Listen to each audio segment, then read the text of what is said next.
Tonight on Connecticut's news station, the governor requesting federal aid after the state's severe flooding. And tonight we are hearing more stories and how the heavy rainfall has impacted our local communities. Plus, some damaged homes are not being covered by flood insurance, why it's happening, and the resources available. Finally drying out, cooling off, and just the kind of weather folks need for cleanup. We'll talk about how long this little taste of fall lasts coming up. Now at 6, this is Fox 61, Connecticut's news station.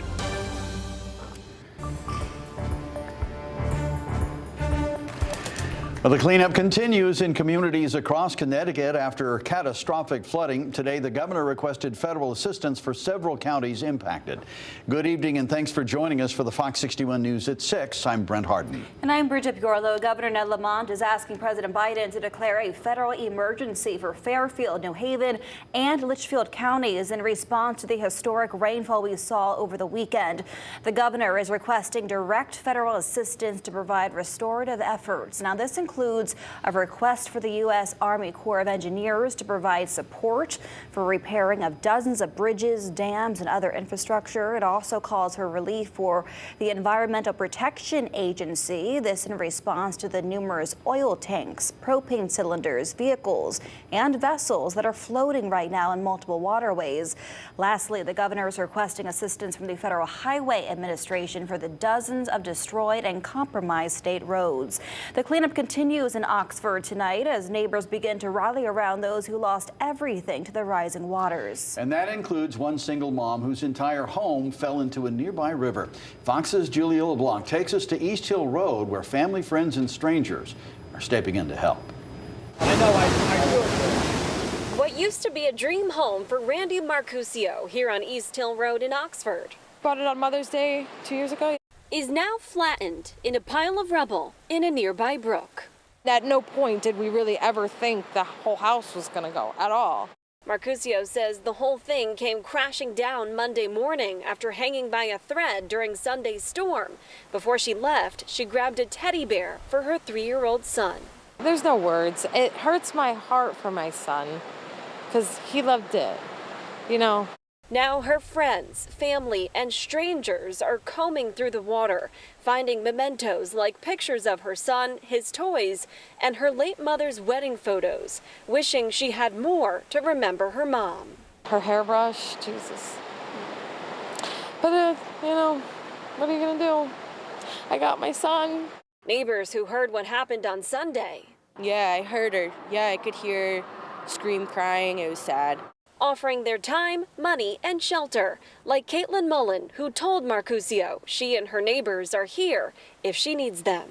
They're all helping each other, making sure we're all good. Some people are letting them stay at their houses and stuff. A saving grace for Marcusio. Everybody's helping everyone and anyone, and that's amazing. That's the best part of this, is seeing everybody rally. Recognizing even though she lost her home, 2 other Oxford women lost their lives. We'll rebuild. We'll buy new books and toys and we'll move on, but you can't. They can't move on. In Oxford, Julia LeBlanc, Fox 61, Connecticut's news station. Another story of survival tonight, this time in Southbury. While one couple is alive, their livelihood and property is now gone. Fox 61's Matt Caron takes us back to Southbury. As we stand here in Southbury, you almost get the sense that you're on a different planet. The way that the water has completely changed the landscape. You can see the path that it took, starting on state land on Bridle Trail, cutting across backyards, and eventually wiping out Route 67. This coop is all that's left. I keep thinking back of how my birds lost their lives in this tragedy, and it's haunting me. Kathy's house of chickens, swept away in Sunday's torrential rain. More than 100 birds, 36 show breeds gone. I locked them up that night at 7:45, and that's the last time I ever seen them. As Kathy retreated to bed Sunday, little did she know that this blocked culvert on the nearby Bridle Trail was building up pressure behind it. A wall of water that would eventually let go, creating a slurry of mud and debris right through her backyard. I woke up to my house rumbling and the sound of an ocean in my backyard. And you can hear all the buildings between the pavilion, the pool house, and the barn collapsing. Fox 61 toured the property, which looked like this before. So this is what you heard crashing, the buildings. Now, pavilion destroyed, the swimming pool filled, solar panels erased, boats, trailers tossed. And where I'm standing is where the chickens were. A steel frame barn, gone. Now just a covered concrete pad. When I came out here with a flashlight and seeing that my barn is gone, I dropped to the ground and just screaming, oh my God, it's all gone. Kathy immediately called her husband, Eric, himself trapped at a friend's house in Oxford. Pretty stressful because I couldn't get home. I was blocked where I was in Oxford at the time. And I got home as soon as I could. Despite the devastation, a silver lining. My family is good. My house is intact due to, little cracked windows. We're all alive. And a determination to start over. And I'm going to rebuild, and it's going to be stronger, better, and bigger than it was before. The Dibners told Fox 61 they don't know what comes next. They've just begun talks with their insurance company. They got a call from Senator Blumenthal's office. He's expressed some interest in touring the property himself, but they want to thank the Southbury community for what they call overwhelming support. And we have a link to a GoFundMe page that'll help them rebuild on our website, fox61.com. Reporting in Southbury, Matt Karen, Fox 61, Connecticut's news station. All right, Matt, thank you. Turning to the weather now, it felt more like fall outside today. A lot of people have been saying that. Chief Meteorologist Rachel Frame joining us now. Rach, I'm a guy who has a tough time saying goodbye to summer, but I'm not complaining about this 7-day. It's nice to have a couple of teaser days and then get back to summer weather, and that's what we have in store. A few fall-like days in store, which means low humidity, plenty of sunshine out there, and these cooler than average temperatures that include refreshing nights ahead and a break from using your air conditioner. For a change, we'll take it. Our electric bills, we'll take it. Right now, we're looking at numbers in the upper 60s to right around 70 degrees, and we're seeing plenty of sunshine. 64, though, in Waterbury, and 68, the current temperature in Norwich. Nothing going on across Connecticut.